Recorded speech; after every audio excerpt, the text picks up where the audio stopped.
हे hello everyone. तर इकडे मी निघाले आहे घरातल्या काही गोष्टी घेण्यासाठी. तर पप्पा येणार आहेत म्हणून मला सगळ्या गोष्टी घरातल्या नवीन हव्या आहेत. तर मी इकडे निघाले आहे कर्टन्स घेण्यासाठी.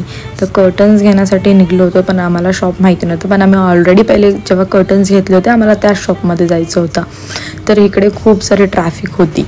मला वाटलं आता आम्हाला खूप लेट होईल आणि शॉप बंद होईल. तर नाही, शॉप शोधता शोधता आम्ही पोचलो खाऊ गल्लीमध्ये. पण खाणार तर नाही, आम्ही वेगळा प्लॅन केला होता. तर इकडे सगळं डेकोरेशनचं सामान होतं.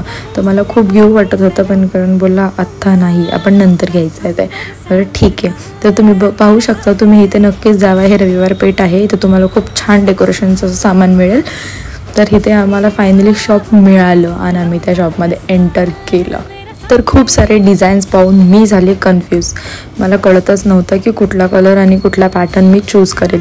बट मला माझे सोफा कवर्स, कर्टन सगळं मॅच करायचं होतं, म्हणून मी ठरवलं की ब्ल्यूज घेऊयात. अँड लास्ट नाही हा करत आम्ही ब्ल्यू कलरच घेतला. तर इकडे आम्ही निघालो जेवण करण्यासाठी. तर काही पिझ्झा स्टॉल्स बघून करण मला म्हणत होता की तुला ते पिझ्झा खायचा आहे का? पण नाही, मला खायचं होतं मसालेदारची बिर्याणी.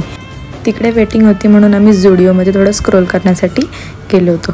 बट करण मला म्हटला होता की नो शॉपिंग, आपण आलो आहे कशासाठी.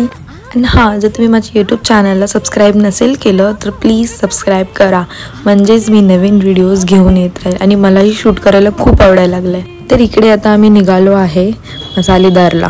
तर करण मेनू बघतोय. मेनूमध्ये आम्ही मटन बिर्याणी आणि चिकन बिर्याणी दोन्ही मागवली होती, कारण आम्हाला दोन्ही टेस्ट करायची होती.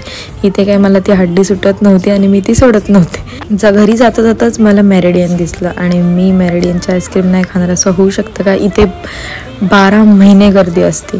तुम्ही नक्कीच टेस्ट करून पहा. मला तर खूप आवडते बाबा. चला बाय.